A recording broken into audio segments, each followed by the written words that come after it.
আচ্ছা দেখো, প্রথমত আমি প্রশ্নটি তোমাদের একটু পড়িয়ে দিচ্ছি।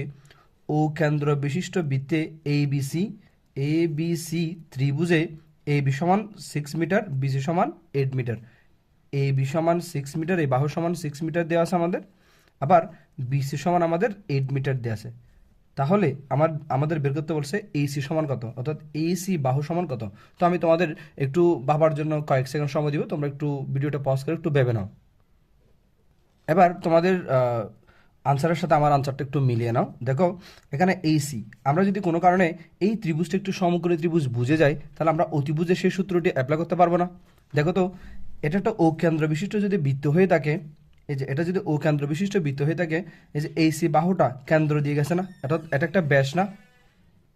তাহলে এটা যদি একটা ব্যাস হয়ে থাকে, এই ত্রিভুজটি একটি কি হবে, সমকোণী ত্রিভুজ হবে। অর্থাৎ এটি একটি, এই চাপটা হচ্ছে একটা অর্ধবৃত্ত, আর অর্ধবৃত্তস্থ কোণ কি হয়, 90 ডিগ্রি হয়।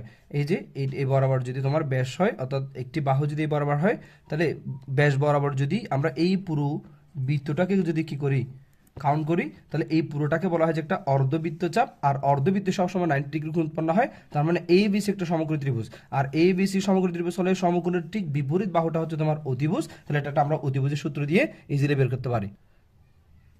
তাহলে দেখো, আমি এই সি কে অতিভুজ ধরে লিখলাম, অতিভুজ স্কয়ার সমান লম্ব স্কয়ার প্লাস ভূমি স্কয়ার, লম্ব স্কয়ার প্লাস ভূমি স্কয়ার, লম্ব এবং ভূমির মান বসাই দিলাম।